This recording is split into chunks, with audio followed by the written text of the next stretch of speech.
কলকাতা টিভিতে আপনাদের সকলকে স্বাগত। আপনাদের সঙ্গে রয়েছে আমি অঙ্কুর। শুরু করছি সংবাদ সারাদিন। এই মুহূর্তের গুরুত্বপূর্ণ খবর, ফের পূর্ব মেদিনীপুরে এনআইএ এবার ময়নায় বিজেপি নেতা খুনের তদন্তে এনআইএ ময়নার বাকচায় এনআইএর 4 জন আধিকারিক এসেছেন। নিহত বিজয় কৃষ্ণ ভূঁইয়া স্ত্রীর সঙ্গে কথাও বলেন তিনি। কথা বলবো। আমাদের সঙ্গে রয়েছেন আমাদের প্রতিনিধি সৌম্যজিৎ চট্টোপাধ্যায়। সৌম্যজিৎ, কখন থেকে চলছে এই তদন্ত এবং জিজ্ঞাসাবাদ পর্ব, কি জানা যাচ্ছে এখনো পর্যন্ত? দেখো, গত 5ই এপ্রিল হাইকোর্ট কিন্তু নির্দেশ দিয়েছিল যে এনআইএ তদন্তের ময়নার যে বিজেপির বুথ সভাপতি ছিলেন বিজয় কৃষ্ণ ভূঁইয়া, তিনি গত 1 মে 2023 সালে খুন হন এবং তারপরে কিন্তু হাইকোর্টের নির্দেশের পরেই কিন্তু শুভেন্দু অধিকারীও জানিয়েছিলেন যে এনআইএ আসতে চলেছে ময়নায়। সেই মতো আজ দুপুর 1টা নাগাদ ময়নায় এনআইএর 4 অফিসার আছে এবং যে স্থানে বিজয় কৃষ্ণ ভূঁইয়া খুন হন সেই স্থান ঘুরে দেখেন এবং এদের মধ্যে একজন অফিসার নিহত বিজয় ভূঁইয়া স্ত্রী লক্ষ্মী ভূঁইয়া এবং তার পরিবারের সাথেও কথা বলেন এবং বিজয় কৃষ্ণের স্ত্রী লক্ষ্মী ভূঁইয়া এবং তার ছেলে যেটা জানাচ্ছেন যে তারা খুশি এনআইএ তদন্তের নির্দেশ পেয়ে এবং এনআইএ এসে তারা খুশি, কিন্তু অপরাধীরা যখন ধরা পড়বে তারা আরো খুশি হবেন। অঙ্কুরদা, এখনো পর্যন্ত এই বিষয়ে সুনির্দিষ্ট কারণ নামে কি কোনো অভিযোগ ছিল? হ্যাঁ, দেখো, যে চার্জশিট পেশ করা হয়েছিল সেখানে 47 জনের নাম ছিল এবং তার মধ্যে থেকে 9 জনকে গ্রেপ্তার করা হয় এবং পরে 5 জন কিন্তু জামিনে মুক্তও হন এবং তারপরেই কিন্তু এই এনআইএ অফিসাররা এসে পৌঁছেছেন এবং তারা প্রাথমিকভাবে জিজ্ঞাসাবাদ শেষ করে কিন্তু ফিরে গিয়েছেন। অঙ্কুরদা, ধন্যবাদ। আমাদের সঙ্গে ছিলেন আমাদের প্রতিনিধি সৌম্যজিৎ চট্টোপাধ্যায়।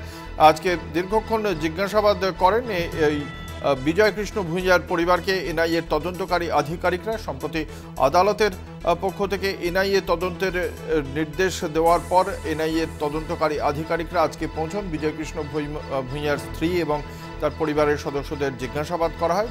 বেশ কিছুক্ষণ জিজ্ঞাসাবাদ করার পরে ফিরে গিয়েছেন তদন্তকারী আধিকারিকরা। তবে নির্বাচনের আগে এই যে জিজ্ঞাসাবাদ পর্ব, এনআইএ তদন্তকারীদের আগমন এবং তারপরে পাশাপাশি জিজ্ঞাসাবাদ, তার আলাদা রাজনৈতিক তাৎপর্য রয়েছে এবং রাজনৈতিক চাপ তৈরি করতে চাইছে ভারতীয় জনতা পার্টি, এমনটাই মনে করছে স্থানীয় তৃণমূল নেতৃত্ব। আমাদের সঙ্গে রয়েছেন এই মুহূর্তে তৃণমূল কংগ্রেসের মুখপাত্র জয়প্রকাশ মজুমদার। আপনাকে কলকাতা টিভির পক্ষ থেকে স্বাগত জানাই। বিজয় কৃষ্ণ ভূঁইয়া পূর্ব মেদিনীপুরের ময়নার বিজেপি কর্মী, তার মৃত্যুর প্রেক্ষিতে আদালত এনআইএ তদন্তের নির্দেশ দিয়েছিল এবং তারপরেই আজকে এনআইএর তদন্তকারী আধিকারিকরা সেখানে যান এবং তার পরিবারের সঙ্গে কথা বলেন, জিজ্ঞাসাবাদ করেন, বেশ কিছু তথ্য নিয়ে আজকে ফিরে গেছেন। কিভাবে দেখছেন এই তদন্ত কার্যকে? এটা নির্লজ্জের মতন এনআইএ শুভেন্দু অধিকারী মতন লোকের নির্দেশে চলছে। ভাবা যায় ভারত সরকারের একটা সংস্থা, যে সংস্থার উপর আগে একটা সম্মানের ব্যাপার ছিল, তাদেরকে মানুষ মনে করত যে একটা নিরপেক্ষ সংস্থা, সেই সংস্থা আজকে কোথায় গিয়ে পৌঁছেছে যে শুভেন্দু অধিকারী আগেই বলে দিচ্ছেন ময়নায় যাবেন আর তারা গিয়ে ময়নায় পৌঁছচ্ছেন। কি অবস্থা দেশের! শুভেন্দু অধিকারীর মতন একজন আকণ্ঠ দুর্নীতিতে ডুবে থাকা লোক, তিনি আজকে পরিচালনা করছেন এনআইএর মতন একটা সংস্থাকে। এর থেকে আর লজ্জার কি হতে পারে? আর ঠিক ভোট পরবর্তী হিংসার জন্য ঘটনা, যে ভোট হয়েছিল 2021-এ, আজ থেকে 3 বছর আগে, আর ঠিক 2024-এর লোকসভা ভোটের সময় যেখানে ওনার ভাই দাঁড়িয়েছেন সেখানে তিনি এনআইএ নিয়ে দাপাদাপি করছেন। এর থেকে আর কিভাবে গণতন্ত্রকে ধ্বংস করবে বিজেপি, এই প্রশ্ন আমি। এটা কি কোনো নিরাপত্তার অভাব থেকে করছেন বলে মনে করেন? একদম 100%। বিজেপি ধুয়ে মুছে যাবে এবং সব থেকে ভয় শুভেন্দু অধিকারীর, কারণ তিনি অমিত শাহর পা ধরে এই গ্রেপ্তারি এড়িয়ে বিজেপিতে তিনি ঢুকেছিলেন ওয়াশিং মেশিনের মাধ্যমে পরিষ্কার হয়ে, কিন্তু 2024-এর এই জুন মাসে ফলাফল বেরোলে, এনডিএ সরকার না আসলে, মোদী সরকার না আসলে নিশ্চিতভাবে তিনি গ্রেপ্তার হবেন এবং কারাবাস হবে তার কপালে। এই ভয় থেকেই এই সব কাণ্ড করছেন। ধন্যবাদ। আমরা কথা বলছিলাম তৃণমূল কংগ্রেসের মুখপাত্র জয়প্রকাশ মজুমদারের সঙ্গে। আপনাদের জানিয়ে রাখি, ময়নার বাকচায় এনআইএর 4 জন আধিকারিক আজ পৌঁছন।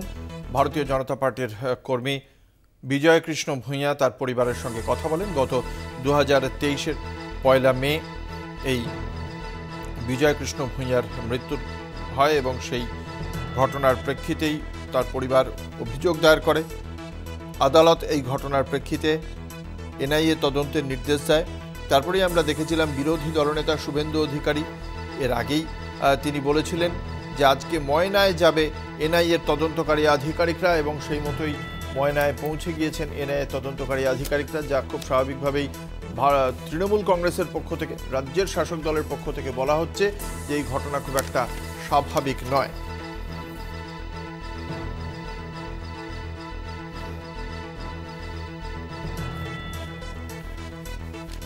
এবং তৃণমূল কংগ্রেসের বক্তব্য, একটা নিরাপত্তার অভাববোধ থেকেই এইভাবে কেন্দ্রীয় তদন্তকারী সংস্থাকে কাজে লাগিয়ে চাপ তৈরি করার চেষ্টা চালাচ্ছে মরিয়া প্রচেষ্টা জয়ের জন্য শুভেন্দু অধিকারী।